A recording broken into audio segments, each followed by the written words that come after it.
রাধে রাধে বন্ধুরা, আমি মাম্পি। আমার ছোটোখাটো মিনি ব্লগে আপনাদের সবাইকে স্বাগতম জানিয়ে শুরু করছি। ভালো লাগলে অবশ্যই লাইক কমেন্ট করে পাশে থাকবেন। তুমি হ্যাপি? আচ্ছা, ঠিক আছে। কত চেঁচামেচি করে তারপরে দাদুকে দিয়ে ডাব পাড়ালো, এই যে। কারণ এই শীতের সময় তো ডাব আরও ঠান্ডা জিনিস, ঠান্ডা লেগে যায়। তারপরও তাকে দিতে হবে। রাস্তার ভিতর তো হবে কি দিয়ে খাবি? আর কি আছে এতে?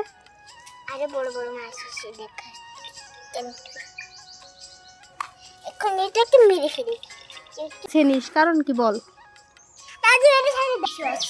কি আছে?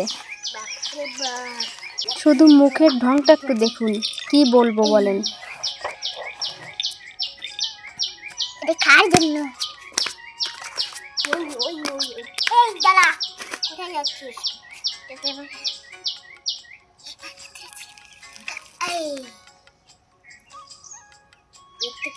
দেখিস কামড়ে না দেয়।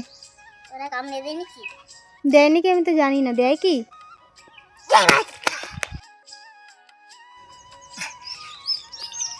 ও তো মারিস নি।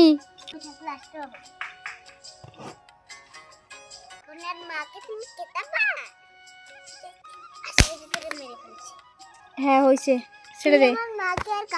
না আর কামড়াবে না, মাকে আর কামড়াবে না। ও মাছ ধরতে গেছিল, কাদা কোদা মেখে এসে বলছে, মা আমার এখন মোচা খেতে হবে, টক ঝাল কিছু করো।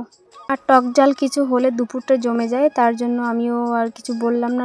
এই যে কেটে কুটে নিয়ে এসে হালকা তেঁতুল, চিনি, নুন আর শুকনো লঙ্কা দিয়ে সুন্দর করে মেখে এই যে বাটিতে তাকে আগে দিতে হলো।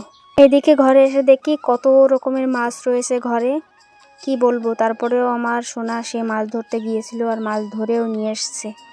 আর এই যে পার্শে মাছ, বেলে মাছ গতদিন কেটে বেছে সুন্দর করে ভেজে রেখেছিল। আর কিছু চিংড়ি মাছ আর কাঁকড়ার হিলু এই যে সুন্দর করে সেগুলো ভেজে রেখেছিল।